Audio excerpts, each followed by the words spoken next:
My name is Marissa Amos. I am a member of LEV, and I have a third grader at Samuel Powell Elementary.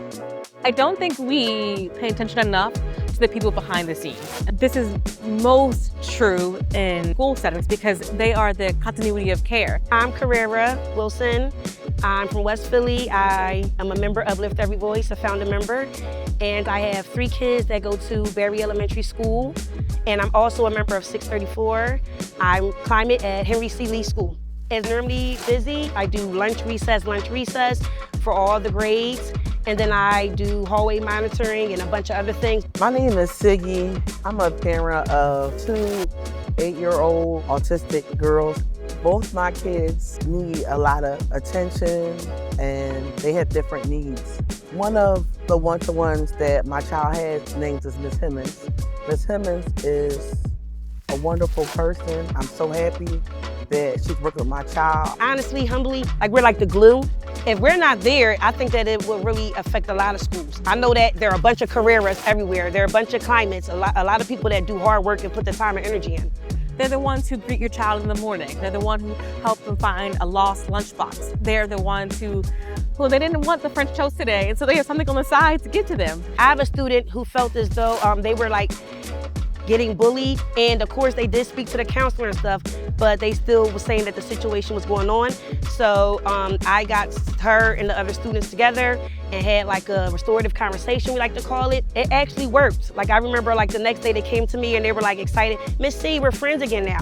So that might be just a little light story, but it shows a lot because that student also was going through some personal things at home, and I think that was really affecting. If there is ever a classroom that needs a sub, they are there from the time the school day starts until the time the school day ends. So for instance, there's no waiting for a sub to come into the building to get into a classroom, to be quickly briefed on that class, find where that class is, and then get into the classroom. Because this woman has been so much a part of the school, she can come into the building every morning, greet all the kids by name, and then go into the classroom as if the primary teacher is still there. They know Miss Hamilton, have seen her throughout the halls, at least for my daughter, the entire 4 or 5 years that she's been at the school. And so not having that continuity of care, not having someone just pick up the pieces right away, not having someone know the rest of the staff would be a disruption in the service that's unnecessary. Since my kids go to different schools, it's kind of hard to get them to school on time. So it's either someone is late or someone is early.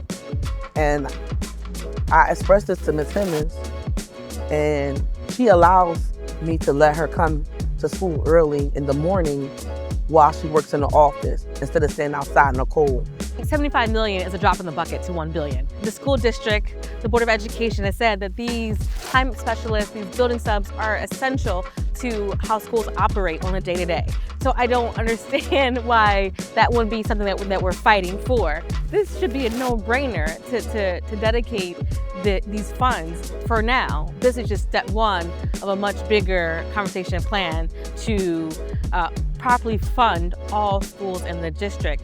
But at this point, we need to continue that care and have as little disruption as possible in our schools.